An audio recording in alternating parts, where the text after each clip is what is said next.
Fidèles téléspectateurs de cette grande chaîne Canal Congo Télévision, nous vous savons nombreux à l'attente de ce programme que vous aimez.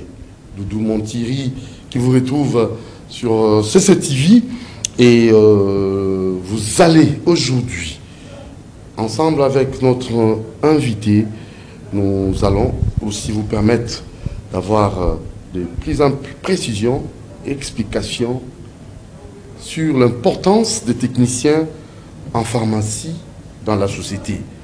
Donc nous allons recevoir pour vous, la toute première participation, le président provincial du Conseil national des techniciens en pharmacie. Alors lui, c'est bel et bien, et j'ai aussi un problème de vision, hein. Je vais demander aussi à notre pharmacien de me trouver comme ça, des paires de lunettes, hein. C'est très capital. Il s'appelle le monsieur Feli Baoula. Bonjour, président provincial du Conseil national des techniciens en pharmacie. Bonjour, Papa Doudou Montiri. C'est pour moi un grand honneur d'être sur votre plateau. Nous sommes habitués à vous suivre et par la grâce de Dieu, le Seigneur a permis que aujourd'hui nous puissions être là pour discuter sur les réalités qui concernent notre société et surtout que moi je suis parmi des personnes qui se battent pour l'intérêt de la population, pour le bien-être de la santé publique et nous sommes là pour parler de la corporation et parler des techniciens en pharmacie. Donc je suis le président provincial, M. Feli Baoula. Je suis membre du Conseil national des techniciens en pharmacie et précisément de la ville de Kinshasa. Merci beaucoup. Voilà, alors c'est quoi CNTPC, Conseil national des techniciens en pharmacie? Vous faites quoi? Vous poursuivez quel objectif? Et sur terrain, comment est-ce qu'on peut vous reconnaître? Et c'est depuis combien d'années que vous avez mis en place ces conseils? Dites-nous clairement, monsieur Feli Baoula. Merci beaucoup. Merci. On a le logo. Hein? Ah, là, c'est notre logo. C'est l'image des scientifiques que nous sommes. Expliquez-nous d'abord le logo aussi. Hein? Ouais, d'ailleurs, vous allez voir, nous avons presque 2 couleurs et qui sont vraiment, qui présentent notre image. Et nous avons le mortier qui représente l'outil des pratiquants en pharmacie. Nous avons notre image de la plante, qui est l'image de la plante médicinale, qui est un plus grand source d'un principe actif. Et nous connaissons plusieurs médicaments que nous utilisons sont à la base des plantes médicinales. Et nous avons mis la plante et nous avons l'image d'un... le médicament que nous pouvons consommer, nous devons aussi le faire avec beaucoup de prudence puisque c'est aussi des drogues qui peuvent nuire à la santé. Et nous voyons les mains qui sont là. C'est une manière de dire que nous assurons la protection, la santé, le bien-être de la corporation. Donc nous sommes la CNTPC et voici notre image. Nous sommes en train de travailler comme des scientifiques et nous avons notre conscience et avec intégrité, nous travaillons pour aider la population. Alors, l'objectif d'abord, c'est NTPC. Science, conscience, intégrité. Quels sont vos objectifs, clairement? Essayez comme ça d'énumérer pour que les gens puissent en savoir plus. En fait, l'homme technicien en pharmacie, oui, il est venu juste pour répondre aux besoins et aux attentes de la population.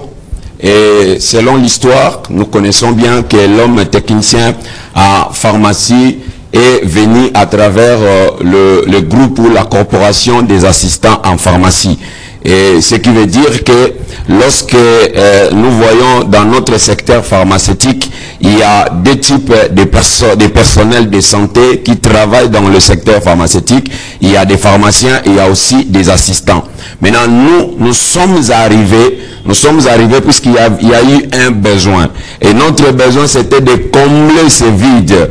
Il y avait pas assez de pharmaciens. Jusqu'à maintenant, il y a carence de pharmaciens dans notre société, puisque la législation nous dit qu'il nous faut un pharmacien pour 1000 habitants. Un pharmacien pour 1000 habitants. Et malheureusement, chaque année dans notre pays, on ne produit pas même une centaine de pharmaciens plutôt. Maintenant, il y a aussi des assistants qui travaillent. Maintenant, nous sommes sortis des assistants en pharmacie. Donc, nous étions des assistants en pharmacie, mais notre niveau ne nous permettait pas vraiment de combler le vide, de travailler comme il faut, puisque un assistant en pharmacie a un niveau comme un diplômé d'État. Donc, il ne pouvait pas peut-être assumer certaines responsabilités. C'est comme ça que les membres de l'IAFARCO de cette époque-là se sont décidés de voir le ministre de la Santé pour qu'on puisse relever quand même leur niveau. On est en train de nous former comme des assistants. Nous sommes en train d'assumer plusieurs tâches dans la société. Mais notre diplôme ne nous permet pas vraiment d'être quand même au niveau où nous pouvons assumer certaines responsabilités. C'est comme ça que la majorité de nos papas qui étaient avant, ils se sont battus pour relever le niveau des assistants en pharmacie, mais c'était un peu difficile. À cette époque-là, c'était le ministre Machako Mamba qui était le ministre de la Santé. Il a vraiment bien reçu notre requête, mais bizarrement, malheureusement, excusez-moi, il n'a pas pu faire tout ensemble. Associer aussi le ministre de l'enseignement supérieur. Et à cette époque-là, on devait maintenant faire de telle sorte que les assistants qui étaient formés au niveau du ministère de la Santé puissent aller faire les études supérieures au niveau de l'enseignement supérieur. Et à cette époque-là, c'était le ministre Machako qui était le ministre de la Santé. Après, il est devenu maintenant ministre de l'enseignement supérieur. Tellement il connaissait les dossiers, il a fait un arrêté pour dire que désormais, l'État congolais doit former des gradués ou bien des techniciens en pharmacie, et c'est comme ça qu'il y a eu l'ouverture de la section technique pharmaceutique à l'ISTEM. Et moi qui vous parle, je suis de la première promotion, donc de 2009 à 2012 que nous avons eu notre première promotion comme technicien en pharmacie. Maintenant, quand on est sorti, on devait maintenant travailler, puisque quand l'État congolais nous forme, nous devons maintenant s'implanter et travailler. Mais bon, il y a toujours des règles à respecter, puisqu'il y a déjà les pharmaciens qui sont là, il y a aussi des assistants qui sont là. Nous maintenant, on est venus avec un niveau un peu élevé par rapport aux assistants, mais nous ne sommes pas au même niveau que les pharmaciens. Là, j'aimerais qu'on puisse vraiment épingler là. Les pharmaciens restent les pharmaciens et nous sommes des collaborateurs du pharmacien. Et nous travaillons avec le pharmacien ensemble, avec les assistants, puisqu'il y en a encore certains qui n'ont pas pu aller à l'ISTEM, qui restent encore comme des assistants, et aussi ils ont leur corporation qu'on appelle IAFARCO, si je ne me trompe pas, et aussi travaillent comme des assistants. Donc désormais, dans notre pays, dans ce secteur de la pharmacie, on n'a pas seulement les pharmaciens, on a aussi des techniciens en pharmacie que nous sommes, et on a aussi des assistants en pharmacie. Mais j'aimerais vraiment qu'on puisse vraiment épingler. Nous ne sommes pas comparables aux pharmaciens. Ça, c'est quelque chose qui, beaucoup de gens nous posent des questions. Vous aussi, vous êtes devenus des pharmaciens. Bon, on peut seulement nous appeler des pharmaciens, comme on est à Kinshasa, un infirmier, on peut aussi appeler docteur, mais dans les règles, nous ne sommes pas des pharmaciens, nous sommes des techniciens en pharmacie et nous travaillons en collaboration avec le pharmacien. Merci. Pourquoi cette crainte? Pourquoi vous avez plus insisté sur cet aspect des choses? Que vous n'êtes pas des pharmaciens, vous êtes des techniciens en pharmacie. Pourquoi vous insistez là? Bon, vous martelez plus à ce niveau-là. Je suis en train d'insister puisque on ne peut pas faire ce qu'on appelle l'usurpation. On ne peut pas prétendre être ce qu'on n'est pas. Quand le ministre Machako avait pris la décision de former des techniciens en pharmacie, il savait qu'il y a déjà des pharmaciens qui existent. Et il savait qu'il y avait des assistants qui existaient aussi. Maintenant, quand il crée ces filières de techniques pharmaceutiques, ce n'était pas pour former des pharmaciens, mais c'était pour former des techniciens en pharmacie. Maintenant, vous savez, avec la réalité de notre pays, on peut arriver que tu es là, tu te dis pharmacien, alors que la formation que nous avons reçue n'est pas égale à la formation que les pharmaciens sont en train de recevoir. Et donc, vous avez reçu quelle formation? on est... En termes clairs. L'importance des techniciens en pharmacie dans notre société. Nous pouvons quand même savoir quelle est votre importance dans la société et la formation que vous avez reçue. Qu'est-ce que nous allons bénéficier? Comment est-ce que nous allons bénéficier de cette formation? Et surtout les pharmaciens qui ont appris, hein, qui n'ont pas votre niveau, ils ont un niveau supérieur, comme vous avez dit, et ils vont bénéficier. Votre apport là, vous avez quelle importance? Parce qu'ils ont déjà la formation. Et vous allez faire quel travail dans la société? Rapidement. Donc, comme je venais de dire, nous, on est, comme moi, je suis gradué en pharmacie. Et dans la société, je suis en train de travailler dans l'officine comme technicien en pharmacie. Maintenant, l'objectif, c'est seulement de combler le trou. Combler le trou. Il y a carence. Dernièrement, on était reçu par le ministre provincial de la Santé, que je salue en passant, le docteur praticien qui se bat pour assainir le milieu de la santé. Et nous avons compris que dans notre pays, il y a un problème sérieux. Il y a un vide dans le domaine de la santé ou bien dans le domaine pharmaceutique. Il y a un vide qui est là. Maintenant, il y a un vide. Le vide s'est créé à quel niveau? Parce qu'il faut être très précis. Hein, parce que vous savez, quand on dit il y a un vide, alors qu'il y a des assistants, il y a des assistants des pharmaciens, non? Ouais. Donc, ces assistants-là n'ont pas votre niveau. Vous avez appris plus que ces assistants-là. Ces vides-là s'est créé comment? Parce qu'il y a des assistants pharmaciens. Bon, il y a les assistants, mais par rapport à la population. Ah bon? Par rapport à la population. Un pharmacien pour 1000 habitants. Alors, 1000 habitants. Ouais, jusque-là, dans notre pays, on a presque 10 millions d'habitants. Oh là là là là là, un travail à faire. Ouais. Il faut combler ce vide-là. Donc, il faut combler ces vides. C'est vraiment un impératif. Les pharmaciens sont là. Inévitable. Les pharmaciens sont là. Oh. Les assistants aussi sont là. Oui. Mais le nombre de ces pharmaciens-là qui sont utiles pour la société, ils n'arrivent pas à combler ce vide-là. Et il faut maintenant qu'il y ait une autre formation qui va permettre à ceux qu'on puisse se combler. Comme chez nous à l'ISTEM, chaque année, on produit au moins 70 étudiants ou 100. Chaque année, on produit. Et depuis 2012 jusqu'à maintenant, on a déjà presque plus de 3000 personnes qui ont fait la formation en technique pharmaceutique. Et nous travaillons déjà. Nous sommes là déjà pour combler les vides. Mais bizarrement, il y a toujours des choses à régler. Savoir, parce que là, le temps que vous puissiez encore répondre à notre question. Merci. Je ne sais pas, M. Feli Baoula, vous êtes président provincial du Conseil national des techniciens en pharmacie. C'est NTPC en sigle. Et avec vous, nous parlons de l'importance des techniciens en pharmacie dans notre société. Et vous avez précisément épinglé, vous avez insisté qu'on a besoin d'un pharmacien pour 1000 habitants. Et vous êtes venu, vous avez appris pour essayer de combler les vides. Alors dites-moi, hormis cela, donc combler les vides, c'est l'unique apport des pharmaciens.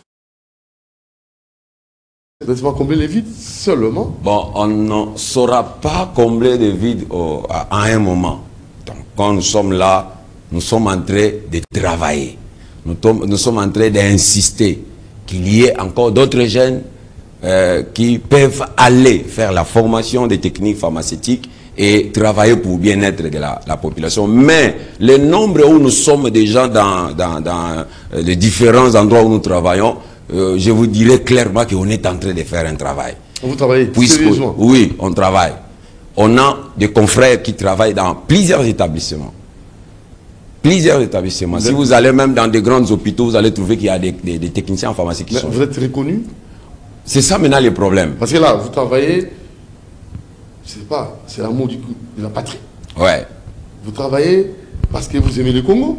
Parce que l'autre fois, j'avais reçu le président de nutritionniste du Congo, monsieur Désiré Bombile, qui aussi travaille pour lutter contre l'insécurité alimentaire avec cette association Action nutritionniste du Congo, ANUCO, et elle insiste sur la qualité de ce que nous mangeons. Donc, ce que vous mangez, c'est ça qui va déterminer votre vie. Hein. Donc, la langue, l'assiette tue plus que la guerre. Alors, nous mangeons, qu'est-ce que nous mangeons et qu'est-ce que nous aurons comme conséquence dans les jours à venir? Maintenant, comme ça, travailler, ils veulent aussi être reconnus dans notre société. Parce qu'ils ne peuvent pas travailler comme ça. Bon matin, vous vous réveillez, vous travaillez pour le Congo. Est-ce qu'on vous reconnaît? Les techniciens sont reconnus, les techniciens en pharmacie sont reconnus au Congo. Légalement, c'est ça qui va vraiment nous intéresser. C'est ça notre problème. Notre problème, c'est... Vous êtes reconnu. C'est là où... Est-ce que c'est là où... Les techniciens en pharmacie, eux, ici, dans ISTEM. Oui.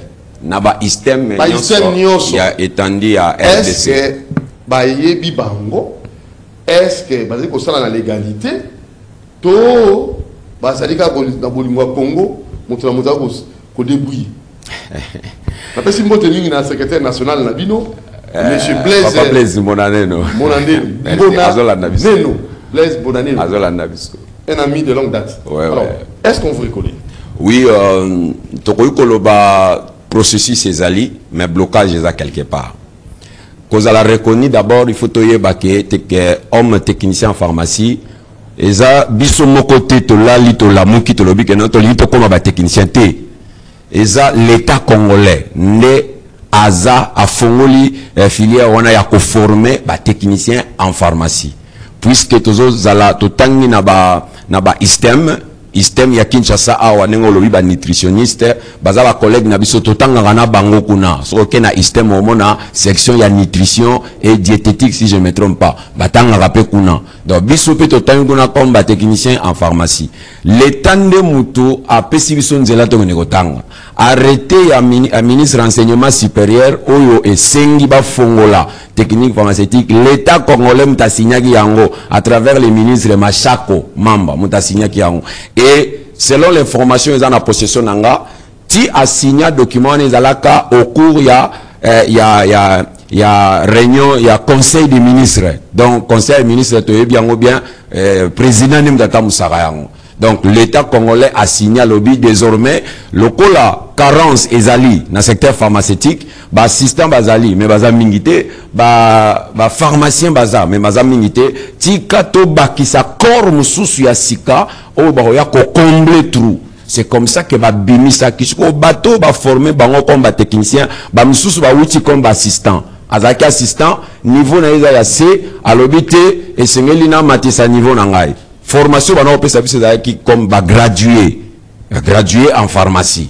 Alors que bateau basali faculté, bango basali le licencié en pharmacie. Biso tout ça gradué. Si elle te bandi, to bimi poto banda ko travailler, problème c'est que comment qui on. Comme le niveau du baling. Tango siko to silisi. Classe na biso. Oui, na société il faut travailler. Ce que tango banda ko travailler, le col la toza ba professionnel de santé, faut ministère de la santé reconnaître biso. Ministère renseignement a formé biso, c'est une bonne chose, tout ça on a déjà. Maintenant ce qu'il faut travailler dans les hôpitaux, dans les dépôts pharmaceutiques, dans l'industrie, il faut que le ministère de la santé a reconnaître biso. Problème où ils ont dans le ministère de la santé, ils ont problème où il y a modifier juste arrêter à Kala. Et comment ok. Très capital. Arrêter wana oyo ministre a signé oyo zo ko régir le secteur pharmaceutique. Natamboli nangote. Natamboli nangote mais arrêté à l'an 2000 si je me trompe pas. Na arrêté wana balobi moto ya ko zala na pharmacie. To o ko sala na musala ya pharmacie. Il faut azalaka ka pharmacien to assistant en pharmacie. Donc soko za yangote, c'est que na pharmacie ba ebiote. Wana zalaki na 2000. OK, la 2000. L'an 2000. Ndé arrêté wana et bimaka, ministre a signé. Et arrêté wana est en vigueur tisiko nenge tolo baboy. Est en vigueur. Siko biso ministre Machako a signé arrêté je pense vers 2008. Na ministère de l'enseignement supérieur pour na ko former ba technicien en pharmacie. Donc on sous-entend ministre a signé qui arrêté à ministère de la santé kala ayeba ki nante que l'homme technicien a kobima. Maintenant ce que tant l'homme technicien a bimi formé par l'enseignement supérieur, il faut ce que le ministre de la santé a revoir arrêté wana il y a 2000. pour bakotisa sikoyo na kati ya structure wana ya secteur kolobake bato bako travailler na ba officine na secteur pharmaceutique. Il faut ils ba pharmacien, ba technicien et puis ba assistant. Parce que classe wana ndé blocage ça. Pharmacien licencié. Ouais. Technicien pharmacie. Aza gradué. Assistant aza D6. Il y a pharmacie aza D6. Sika oyo. Siko ba D6 wana. Ba pharmacien ba travailler kakana ba assistant au ba D6. Ah. Bino ba gradué. Bozali ko faire nandako. Tozo débrouiller. Tozo débrouiller non. Vous êtes pas reconnu. Tozo non reconnu. Arrêtez mon côté. Ezali ko pesa. Oh ils ont pris sa mission d'ingisa. Ko sa musala. Alors aussi si peut ébélé. Bozali ébélé. Bozali ko telengana.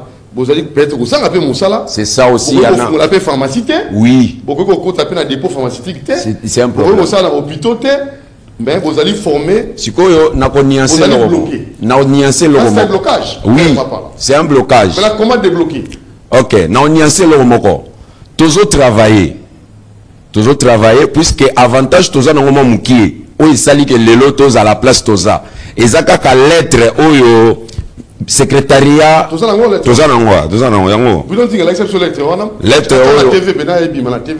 Lettre oyo ya secrétariat général à ministère de la santé ezaka le 26 mars 2018 na 2018 kaka awa kala mingi te awa 2018 mais numéro ni lettre wana eza numéro 7 na moni eza na moni on sait que le 7 ouais numéro 7 ouais numéro 7 c'est ça 2018 hein donc na 2018 le 26 mars 2018 le secrétariat général ya ministère de la santé a komela kibiso puisque après au sala moi kokota na ba bureau ils ont même besoin kipe biso te bino bo former biso tisikoyo bozo lingate alors que na ba établissement il y a quand même de l'ordre, il faut te respecter, to condamner ba pharmacien te yango wana to condamner ba pharmacien te ba pharmacien ba jouer rôle na bango bazo pe ko respecter la peine bango to le logote ba pharmacien ba respecter principe. OK. Bango pona bango principe eza sikoyo eza arrêté wana ya l'an 2000. Très bien.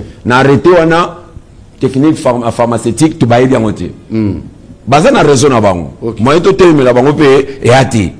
Siko biso poto sala kaka nzela en attendant to kota na kati ya branche wana ya secteur pharmaceutique ne secrétariat général a saisi biso lettre na yete soko permettre ngana tanga quelques points. Eza lettre il y a objet eza reconnaissance et autorisation de gradués en technique pharmaceutique.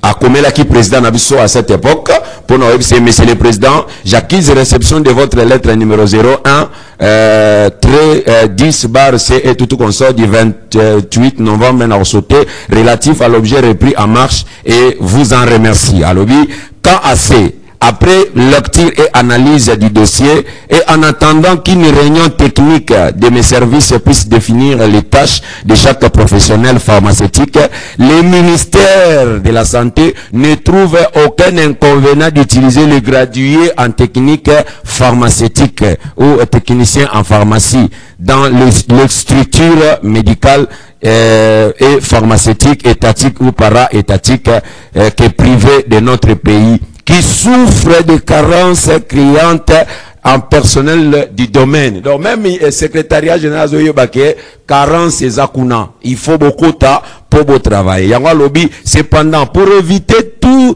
désordre, ils doivent au préalable être identifiés.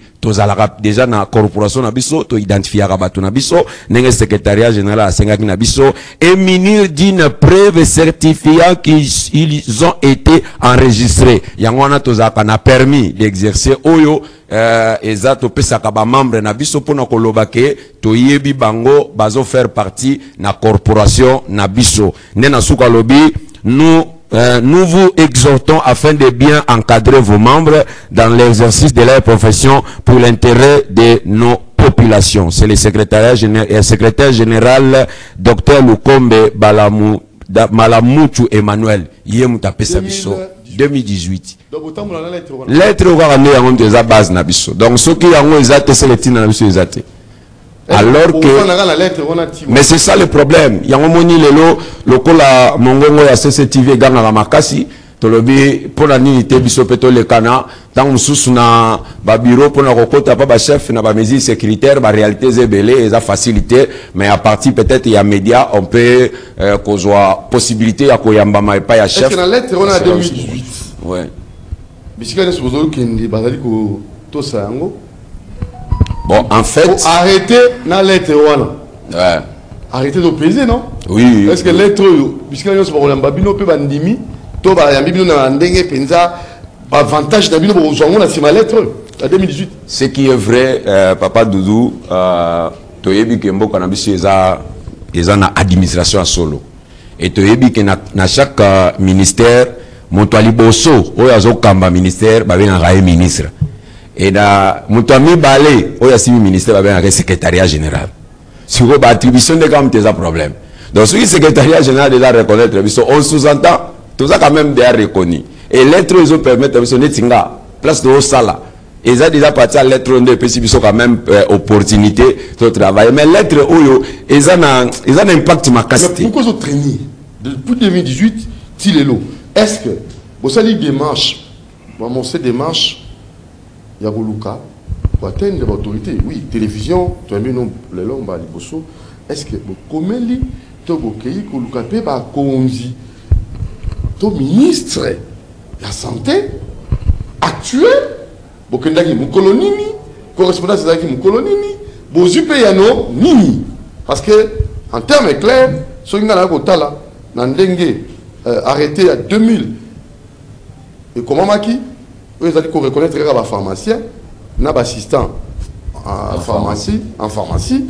oyo moko azali licencié mosusu D6 na minimiser ba D6 te ouais na minimiser bango te mais ba technicien en pharmacie pe baye bango bazali ba gratuit mais soki pe bino boko bakisama il faut cha force makasi c'est ça il faut faire avancer pe makambo alors moi je me pose la question est-ce que okendaki koluka ministre actuel de la santé bah donc là il y a une correspondance qui est peut-être récente oyo ozupe et yano accusé de réception des alliés pour te rendre dans la langue pour le une émission sur au code 5 lettres bon question au code ok bozo ngelanga o singai ministre de la santé a no libino lolenge kani parce que bosenga na biso ezali kozala na pharmacien moko pour 1000 habitants c'est très capital ça va nous épargner dans makabebele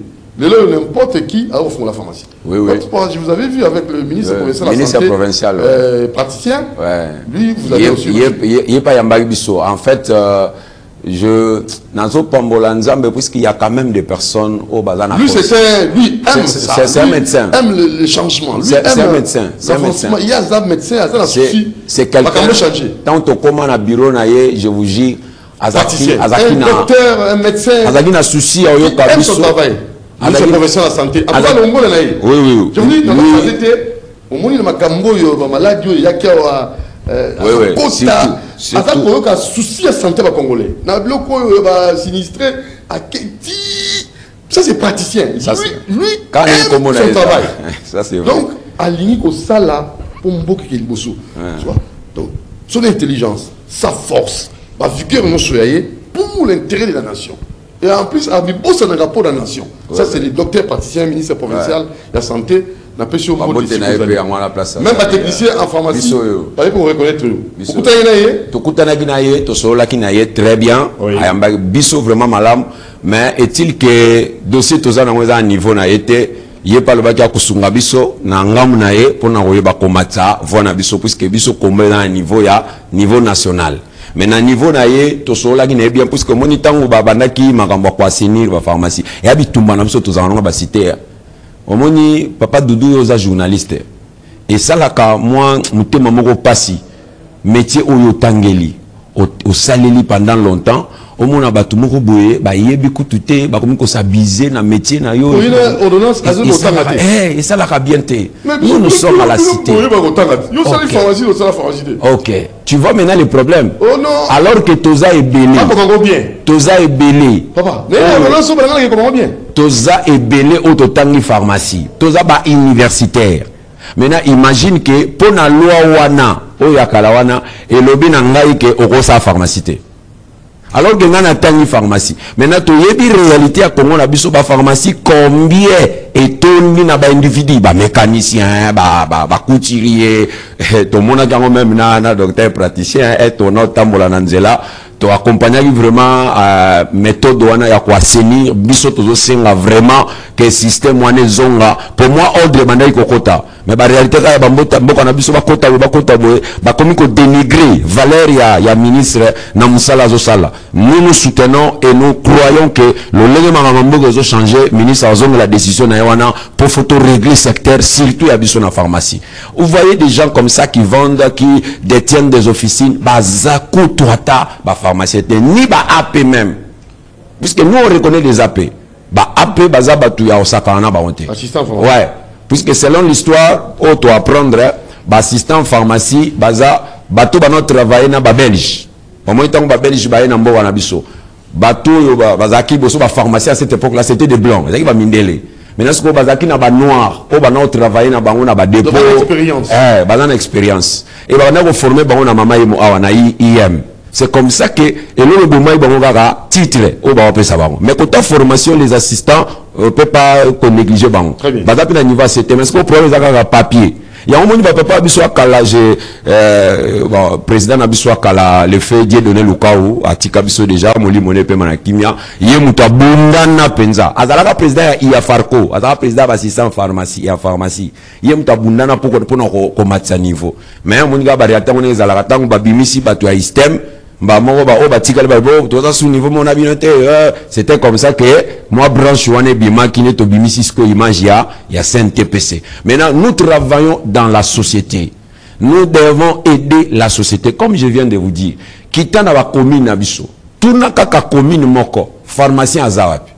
Vous allez vous rendre compte que côté na pharmacie, moi une fois côté na ngana les pharmaciens est disponible.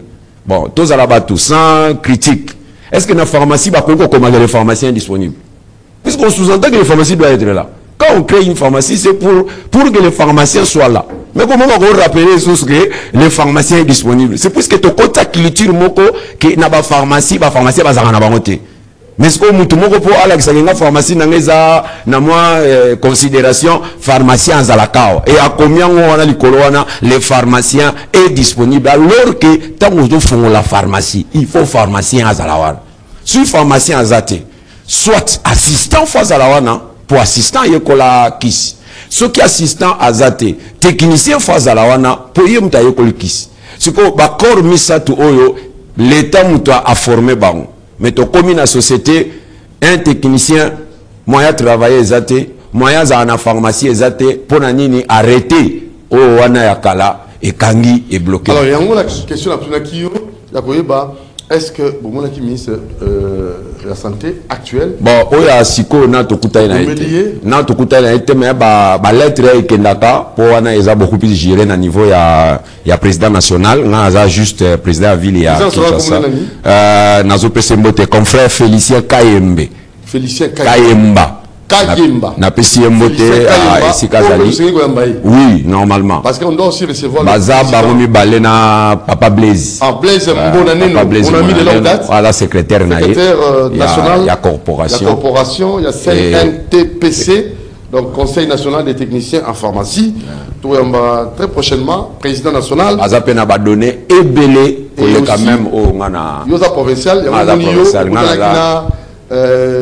ministre provincial facilement et je crois président Nabino national peut-être il y a Koutanagi ministre bon bah démarche c'est ça pourquoi t'as pas la facilité non mais moi je trouve que démarche chez Ali mais vous savez ce qui tous allez qu'on soit peuple était au la Seigneur vous avez en bonne santé au les appels prérogatifs il y a Yemoko ministre de la santé pour la santé à bas congolais et à Sengeli nécessairement qu'on a travaillé na bas technicien en pharmacie. C'est très capital na Koloba.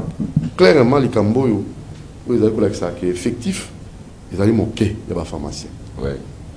Un pharmacien pour 1000 habitants, et ils allaient moquer toujours au Kakout Koko qui s'engote. Et je ne pense pas que... Je ne pense pas... Sabino, arrêtez que vous allez signer et que vous mettez là pour... C'est intérêt dans l'année. Parce que, tout ça, pour sa société de la développer, que les Congolais sont en bonne santé, la pharmacie va sur la bissou. Ok. Papa, pas charlatan, maleki. Surtout. Alors, Bino Botangi, arrêtez et vous protéger Bino. Et ça, la beaucoup de pays. Exact. Depuis 2018, au ministre... 2018, secrétaire général. Après ça, il y a une lettre.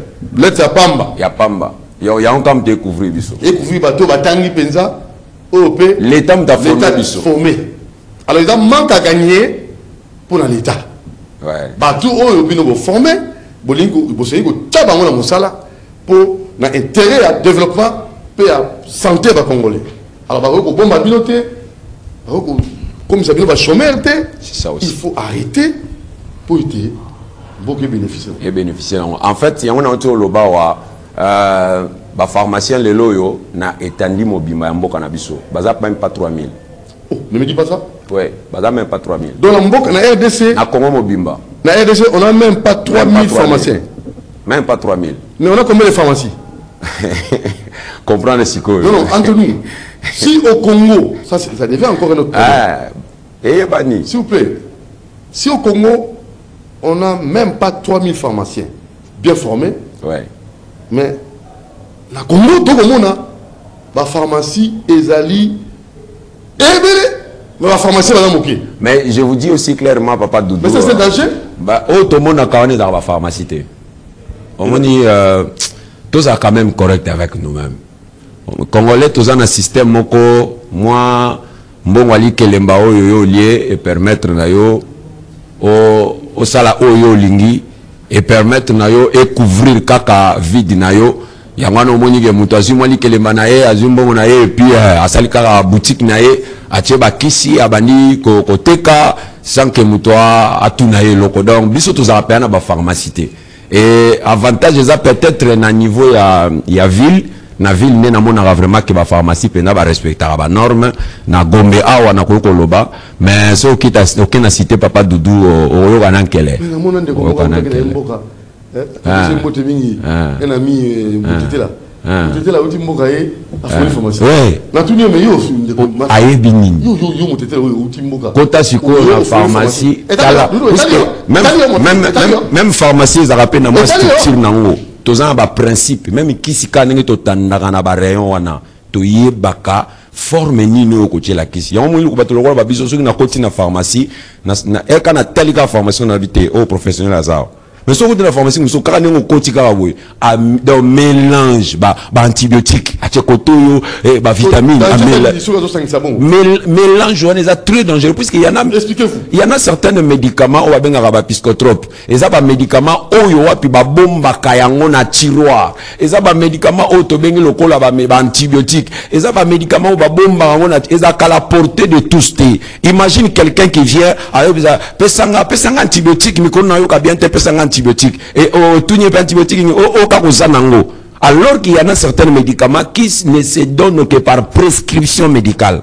Maintenant ce qui nous soit, je te donne un exemple et là on a comment vivre dans officine. Je travaille dans une officine pharmaceutique à la ville à Kinshasa.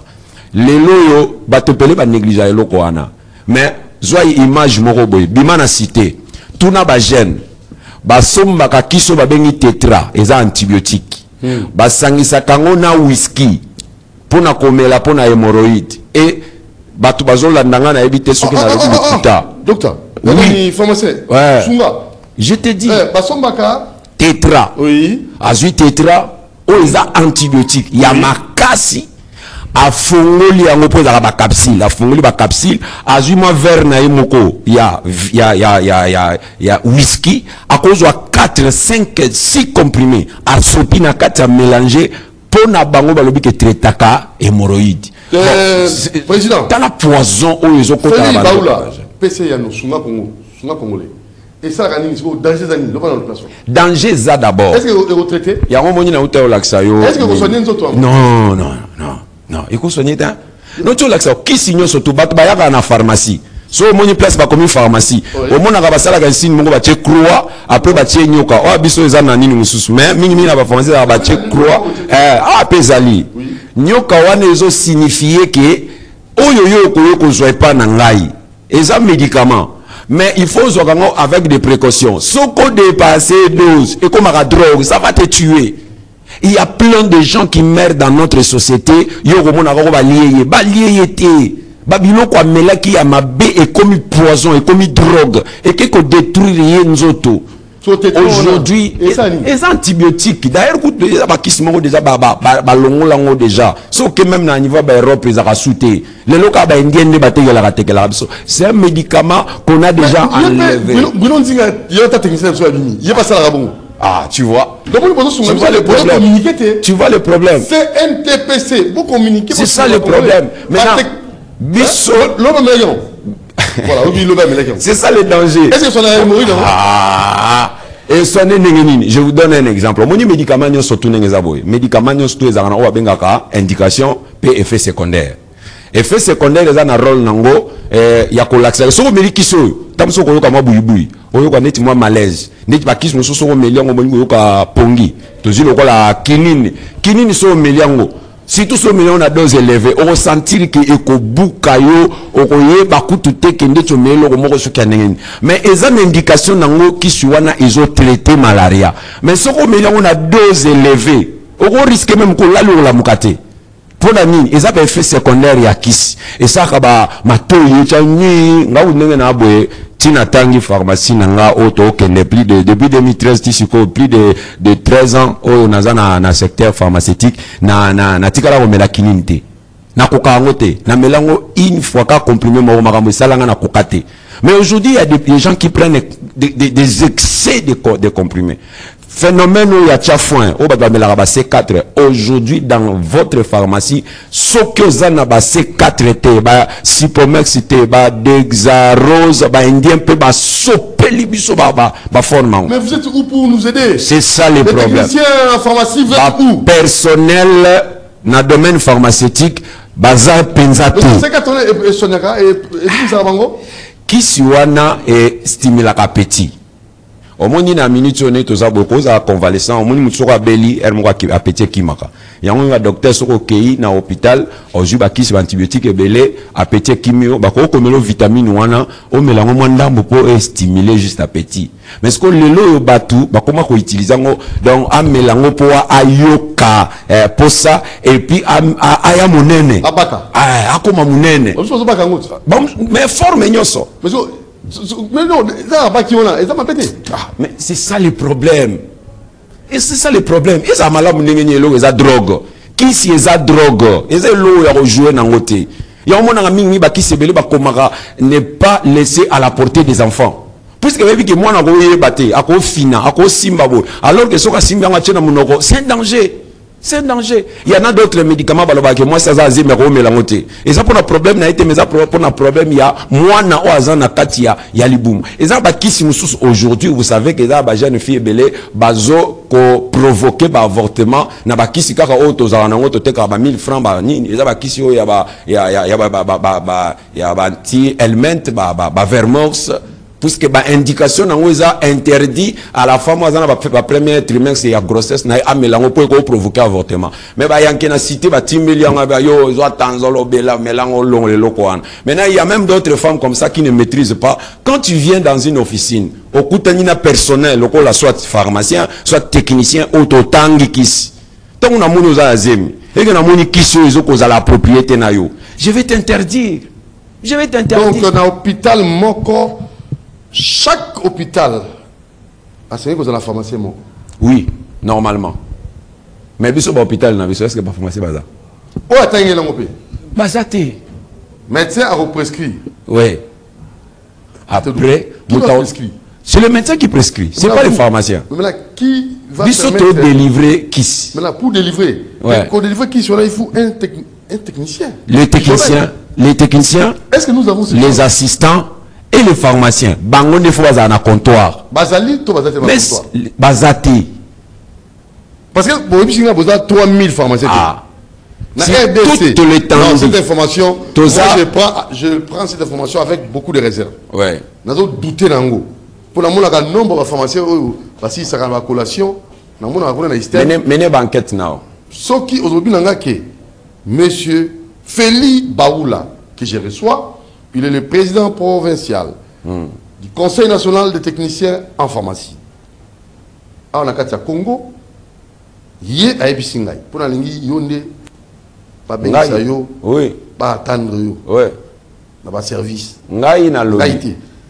Dans autres dédouanes. Et ça est le Doudou Montiri avait reçu un certain jeudi, à partir de midi 5, M. Feli Baoula, qui est le président provincial du Conseil national des techniciens en pharmacie, en Akatia Congo, qui me dira, quand la République du Congo, nous avons moins de 3000 pharmaciens formés. Oui. Oui. Et par contre, en RDC, nous avons plusieurs pharmacies, des milliers de pharmacies. Ouais. Alors, allez-y comprendre. Ce sont des boutiques. C'est juste des boutiques de mort. Commerce. Ça, c'est vraiment, je sais pas, la population, ça, il y a problème. Ça, c'est vrai. Ça, c'est vrai. La pharmacie, partout, et là, c'est multiplié. Ouais. Et les pharmaciens sont moins de 3000. Bazatan, pas minute. Pharmaciens, 3000. Bon, en fait, le problème est que domaine pharmaceutique est un domaine livré à la portée de tous. Vous n'avez pas si. Ouais. On a ventilité. So, on a pharmacie, surtout, on a besoin de pharmacien. À ça, ici, on a une faculté, à ici, et ça, on a le cavité. Il faut vraiment apprécier. Pour, n'importe qui. Formation à Bango, et ça, formation moko et d'ailleurs, tout cas en inscription, déjà, c'est la même méthode aussi, bisopé, na système, cotiser sur rigueur, on a pour former technicien en pharmacie, et ça, parce que formation, elle nous permettre à ce que, pour nous gérer drogue ou kiss. Et ça, qu'on livre, on a mouton, sauté. Alors, le moins de 3000 pharmaciens que nous avons au Congo souffrent encore de notre problème. Ils ne sont pas reconnus. Aucun arrêté, ils sont reconnaître Bango. Pour ça, à Moussala. Depuis 2000, ils sont reconnaître les pharmaciens, nos assistants pharmaciens. En pharmacie. 2018, secrétaire général de la santé, à ça qu'il est. Pour Kaka, alors il y a des qu'on reconnaître Bango. La lettre naïe a précisé bien. Alors j'accuse la réception de votre lettre. Quant à c'est après la lecture, donc demande de Salaki, demande de Salaki après lecture et analyse du dossier, donc de notre dossier, et en attendant qu'une réunion technique. Moi, je suis ministre qui une réunion technique de mes services. Voilà, secrétaire général. Une réunion technique de mes services puisse définir les tâches de chaque professionnel. Donc, les tâches des pharmaciens, assistants et techniciens. En attendant, il y a le secrétariat général de 2018, 2025, tout ça en attendant, et éviter arrêter Goya journée. Surtout au secteur de la santé, et ça, il y a qu'à sauver la vie humaine. Les charlatans vont les belé. Et ce n'est même pas autant que laisse la mini ne peut comprendre. C'est trop simple. Tant déjà, on a vu ça, dans RDC, on a moins de 3000 pharmaciens formés. Mais au tali et belé en gros, pharmacie ça veut dire que la population est en danger. Alors, il faut qu'on insiste, il faut qu'on ait solution à l'immédiat. Maintenant, pourquoi? Parce que c'est grave. Arrêter, il faut nécessairement évidemment. Pour les techniciens en pharmacie, il faut œuvrer, pour sauver, Bissoba Oyo. Ah, nous avons la la province. Ouais, so que na nord Kivu na pesi ba confrère nanga na nord Kivu toza 13 provinces parce que na Sankuru, na Kwilu, na Chikapa, na Olomami, na nord Sud Kivu ba confrère baza kuna ebele. Mais bien avec confrère na Kimia, pour dire que les émissions ka lelo. Même makambo yo. En fait, excusez-moi, peut-être que vous avez Non,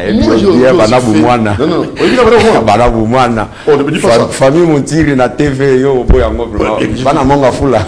mais écoutez, j'ai totalisé 35 ans. Moi, souci ya kolinga ko apportera na société ya moni souci na ngai ezala ka makambe kende bien te vivino bien ngai moko na yaki na biologie na ngina kende médecine na médecine na quel environnement l'environnement la silicie vous comprenez tu as pris la pharmacie ba ku muso zo kutana la pharmacie c'est aussi un homme de science alors comme na muta science na ngo ndimate na mona ba nutritionniste ba ko telingana na mona ba pharmacien ba ko telingana na mona ba environnementaliste ba ko telingana et ça n'a pas si il faut beaucoup de développement il faut des techniciens et nous soutenons aussi ce développement c'est très capital ceux qui basent ça nos valeurs ça veut dire qu'il va a pousser à développement c'est vrai si réellement à cause d'un bon développement Congo il faut associer expert en la matière c'est vrai donc et l'autre tozo bundana ezara rapport na cause ya mboka et puis ndenge na lobaki on a liboso biso moko te to lamuka ki to lobi ke toke kotanga pharmacie na ndenge na biso te eza l'état congolais muta formé biso et ngana uti na ngana na IMT mais ezaki na ba confrère mususu bazaki ba assistant ba yekotanga na ISTEM biso zaki na biso ba D6 ngana zala biologie chimie na ye na ke na ISTEM na ke omona technique pharmaceutique bana bumwana na lula na la pharmacien mais na ke na pharmacie kuna moi principe de belé awa le fonga misika moi facilité à côté cause là c'est comme ça qu'on s'est inscrit Dieu a fait grâce biso to zanga la première promotion ya ba technicien en pharmacie ya ko mobimba nous sommes de la première promotion 2013 to bimi to continue déjà na service on commence à travailler mais tant beau travailler au moins on a kuna ba foué bino bino wala kana boko taka il faut perso vous allez la reconnaître alors que les lots tamboli na mama yemo so kotika na hôpital la mama yemo na service à pharmacie au coûte même plus de 7 techniciens ba travailler na clinique universitaire ils sont là plus de 5-10 au lieu même na ba HJ au moins presque la majorité même pharmacie quand ils appellent na bino na Vodacom au Bazawana, il y a l'un, l'autre il y a un pharmacien responsable, mais il travaille avec un technicien et des assistants. Tout travail est bien. On n'a pas de problème. N'a pas assistant, n'a pas pharmacien, on n'a pas de problème. Donc, nous avons papier naïe oyo, papier formation. Mais le problème, c'est que arrêter kaka. Et nous demandons vraiment avec beaucoup de respect, pas à notre ministre national, Koyambabiso, Kolukapenza, Korevoa, il y a beaucoup de collègues au Salama, j'ai même appris qu'ils ont déjà la commission Moko Tchamaka déjà en place. Bongisa qui déjà structure pharmaceutique pour na couper sa attribution pe tâche ni on se salama nango donc le ministre n'a pas l'état ya koluka yeba na kobandela wapi ni on so ba pharmacie ba yebi même bato ba travailler na ba service ni tout ya secrétariat général ba yebi auto ba en attendant que mes services puissent ni on se déjà salama tout ce qui s'appelle que malé na sous émission il nous reste je crois une dizaine de minutes. Il y en a qui ont la petit rappel qu'il y a le passage on a réalité sur le terrain et ça la réalité à la pharmacien, à technicien en pharmacie. Il y en a qui manquent au ça sous rappel pourquoi yo oye awa pas si na yo zali ni pe bosenga na yo zali ni na ba konza mboka o bazali kolanda de façon condensée et parce que tu nous as parlé de l'arrêté depuis 2000 au Bimaki et comment Maki, vous allez reconnaître les pharmaciens, les assistants en pharmacie. C'est ça, non? Et bino les techniciens en pharmacie, vous allez reconnaître, arrêter dans le limité. En 2018, le secrétaire général, Arsaki Mokanda, en attendant, bah, ordre yango, va reconnaître, n'a pas pharmacien, n'a pas assistant, n'a bino, bah, pessimino quand même d'ingisa, il y a œuvré. Pour te reconnaître bino quand même. Là, c'est une simple lettre, il y a secrétaire général, c'était en 2018. Et le passage de notre ami, M. Félix Baoula, Azali Kosenga, Nabakonzi Amboka, la ministre de la Santé actuelle, Nabakonzi Amboka, Bakota la Kana Bango, pour être arrêté et Koka Kobima, pour Basala Moussa Bango, Mandenge Nongobani. N'a évité ce que les Zangi, sur lui insister, sur lui marteler, Donc en fait, merci beaucoup Papa Doudou pour la... Mais en fait, il y a un ministre. Mais ça n'a pas... Il y a pas la mort à fou là. Il y a pas la évité. Fallait Doudou monter à fond pourquoi il y a la mort à fou là. Il y a pas la mort à fou là bas au Kim. Doudou monter à fou. Donc mouton là souci la bino. Non, en fait, Papa Doudou, là la souci, il y a en fait, il faut la mettre ma moussuni. Motema li bendete, motema li bangate. Pourtant on a un frère qui souffre, yozo insensible. Ce n'est plus normal. Si réellement tu as mis tema ya misuni, tu as depuis 2018, bah tu vas à aboyer.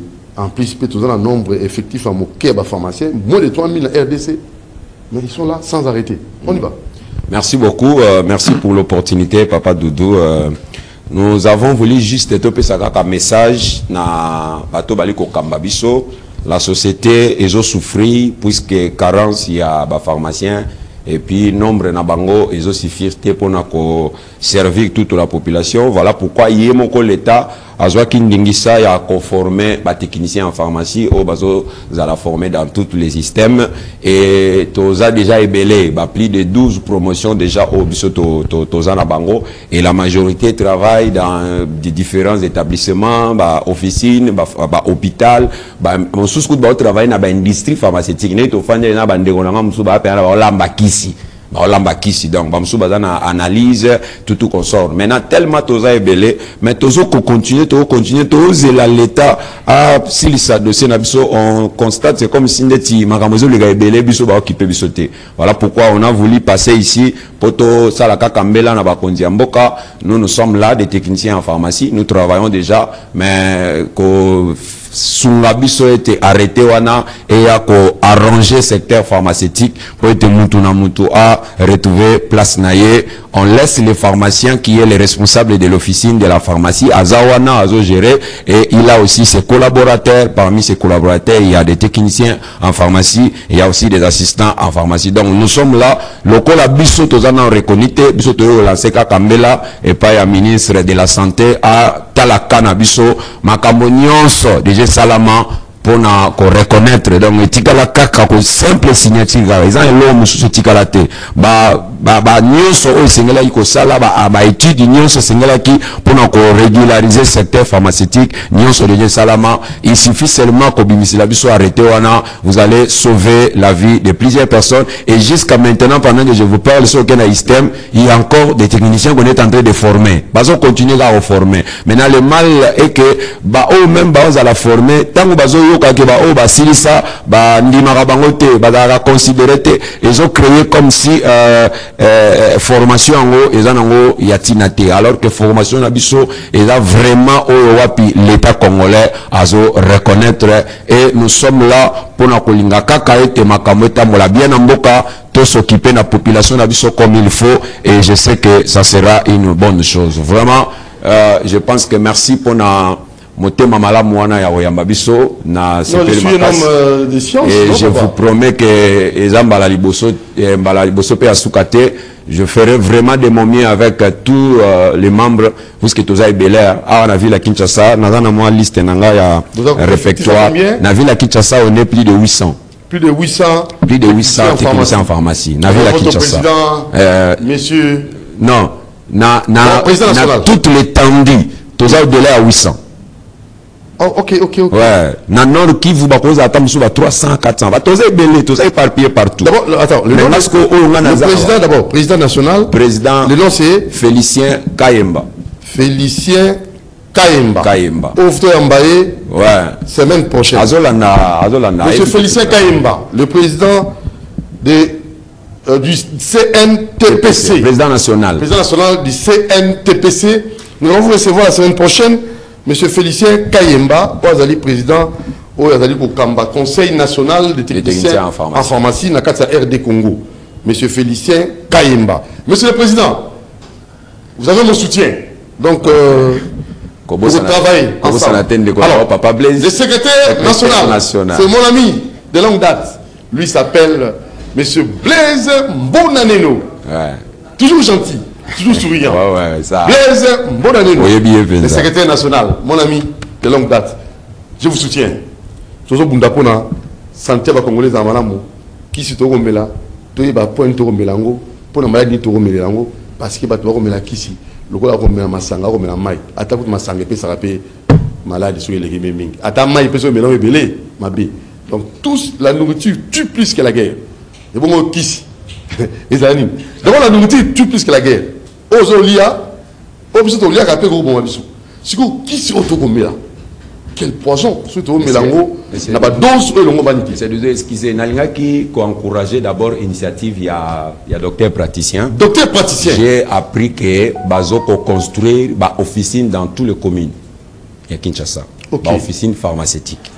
Et na sepela imakasi puisque même na lekana ki nga naza kota funa na lekana ki na Kimbuta na hôpital à Kimbuta ya Ngiringiri, je vis déjà bandagi déjà construction kuna. Objectif ezali ya ko combattre wenzami kimiki wana bateka bakisi yangwana. Je lance l'appel et pas à ministre provincial avec le gouverneur de la ville de Kinshasa na adjoint. Alors là c'est vous hein, les techniciens en pharmacie de Kinshasa. Oui, en tant que président national, président provincial, M. Félix Baoula. Donc vous demandez au ministre provincial praticien, vous félicitez. Non, féliciter pour l'initiative. Le gouverneur Daniel Bumba. Le vice-gouverneur Edi Yeli Bolang. Papa Edi Yeli, Papa social. Nazoluka kutu moyenne, il faut nakutana nae. Papa social.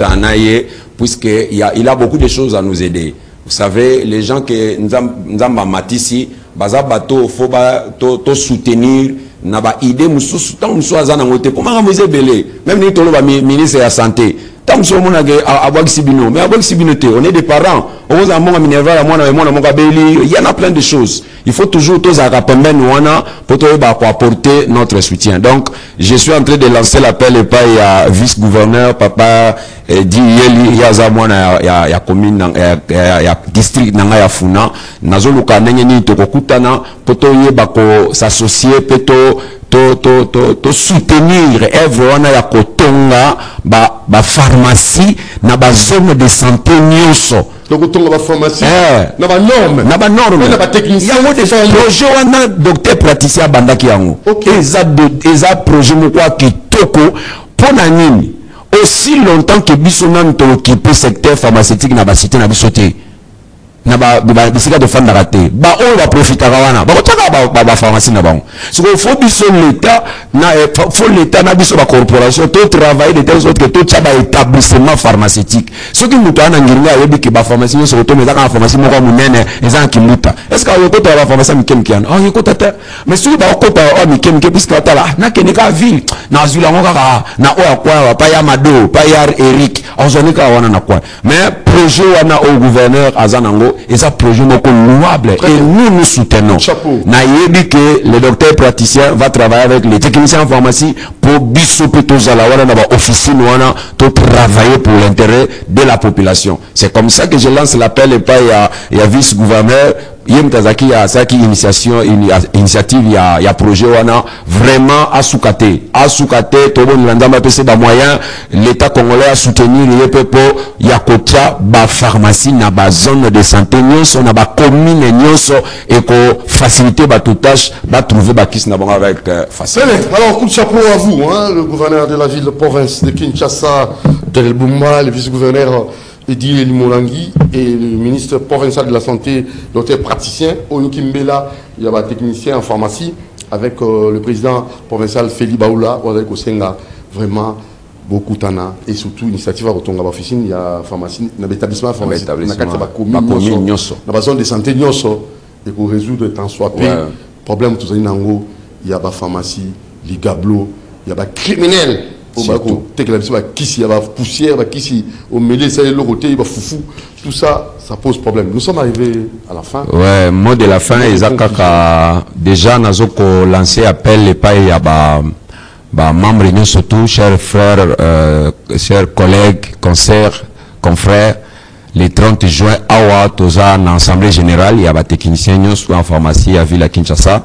On a lancé appel à tout le monde de venir assister participer. Nous avons des choses à parler aux autres concernés, coopération Nabiso. Le 30 juin, na tindaki déjà kutu ni pana yo wana je ne sais pas ce qui invitation na tindaki peut-être ceux qui va technicien ba coacher la bisongo na nini voilà. Ah c'est ça. Donc tous en assemblée générale ordinaire, il y a tous les techniciens en pharmacie. Tous appelés belé na wito presque ba 800. C'est lundi 30 lundi 30 juin, le jour férié à partir de 10h. À partir de 10h, tous en salle ya Imka kunande to lexa Assemblée Nabiso, et j'invite tous les confrères Bitumbeza Makasi, mais nous avançons. La corporation est sacrée, nous to lobarango, to l'embate, tous travailler pour le bien-être général ordinaire pour tous les techniciens en pharmacie. Donc pour baebele bazo lemba 30 juin. Bamsus wa silsi classe. Ba banga. En classe en tangi, siko l'état yebine biso. Et ça donc ils ont ça la penza et l'eau quoi bien té alors que biso tous a formé té na ba institut ya tous a formé na système donc tous a na considération c'est l'état congolais qui nous a donné les diplômes tous a diplôme ça le lango bilo ba ele uti pa na bango oui uti pa na bango pour ça et j'encourage tous les confrères, tous ceux qui m'ont soutenu, na toza ba doyen na biso papa Kiala na papa Mbabu papa na baza. Papa Kiala papa Mbabu. Ba ba banda na ba flama. Doyen Kiala na doyen Mbabu puis na bande konyonso toza pe na notre ancien président le papa Godard. Yem Tazaki avant papa Félicien Akoma Yem Tazaki président Félicien to continuer na mandat au Nazali Félicien Kayimba Tozaki mi même jour na Blaise jour mais Blaise azo beta deuxième mandat na y a Zaki Bosso après non c'est notre papa lui vraiment c'est lui qui m'aide donc sur dans ça le logo na ebisi na ye on est entré dans beaucoup de bureaux yé sur toza na ye bon nzamba sunga kabiso kaka to aba jeune tant toza au côté à ba ya wana bazo sunga biso po lobi bango ba kolemba biso nem tozwa yango ba bisi na ngai vas-y bangate. Merci beaucoup à vous monsieur Feli Baoula, et je crois que cette émission il faut les gambaler belé parce que na gens vraiment na latian tel la qui ma nutritionniste pe na continuer là parce que le 7 juin nutritionniste peut dans la maman Moubangue na collège Moboto ba bengi ba konti pour la sabango danger aux populations zali ko courir na kolia ka biloko yo contrôle de la malungate biloko yo et ko mémoire maladie lobby et l'ignorance aux populations zali nango yo kanza ke zaïwa congolais akufa na microbe té et bana zaïwa et comité congolais qui akufa na microbe té ça aussi et ça c'est grave. Alors il faut lutter contre toutes ces histoires là. Alors il y a on a jusqu'au bino pharmacien il même la kisi mutaoki ka mutu pasi ake ameli kisi pesa kisi moko na mutu pasi ameli automédication et mutazo PCB kisi yango tellement tanga pété asali pharmacie li gablo azo koteka kisi na loyenge pour zoka mosolo la santé à mutu et bosomba etalieti. Alors je vais vraiment vous soutenir. Ça je vous dis vrai. Je veux soutenir. Même arrêter à Sika, le Premier ministre Sam Malukonda a signé pour changer formation à l'université. Tout ça, c'est un système LMD. Tout ça, c'est un système où il y a Kalate. Bisotan, comme gradué. Alors que les lots va graduer, va s'assister. Donc, aussi, c'est les lots d'office, ce sont des licenciés. Et à travers arrêter Wana, le Premier ministre même a comment que parmi les filières, la formation est reconnue dans l'État. Technique pharmaceutique pesa. Donc le Premier ministre va reconnaître. Donc on a bureau premier, na primature, bah yebi que bah former technicien en pharmacie. Et ils sont là, bah ils former biso, comme un peu docteur en technique pharmaceutique. Mais juste car il est important, nous ne sommes pas des pharmaciens.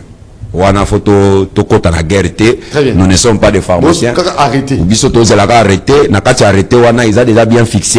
Pharmacien c'est lui qui est le chef, c'est lui qui dirige ba officine et puis biso na ba assistant toza ba collaborateur et pharmacien et ceux qui travaillent bongo pour na bola mamboka pharmacien azata ebi ke tina tiki ba technicien wana batanga ki ba ça n'importe comment té ça pour assurer sécurité et santé à la population. Merci beaucoup monsieur Feli Baoula, merci à vous monsieur le président national qu'on va recevoir la semaine prochaine, Félicien Kayimba et le secrétaire national monsieur Blaise Mbonane.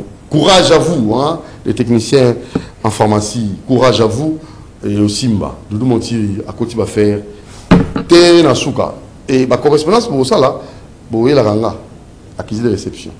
Ok. Ok, tu tanga ngwa yango ok. Balobini. Ok. Autre zone moko boye. Bozongi balobini. Naka kana bino. D'accord. Donc ministre de la santé au kota ezala ko azali ezala ba gouverneur oya ngai makambo ba technicien en pharmacie na koti yango. Donc aussi ba on arrêter ça pour l'intérêt en boucle. Alors merci à vous et nous pensons aussi vous dire merci et bon après-midi à vous. Le PCA d'Ami Congo, hein, Monsieur René Maïloukila, Monsieur René Maïloukila, le PCA d'Ami Congo, salutations à vous, force à vous, hein, parce que vous travaillez pour l'intérêt de la nation et votre assistant, Monsieur Bobo Bivou.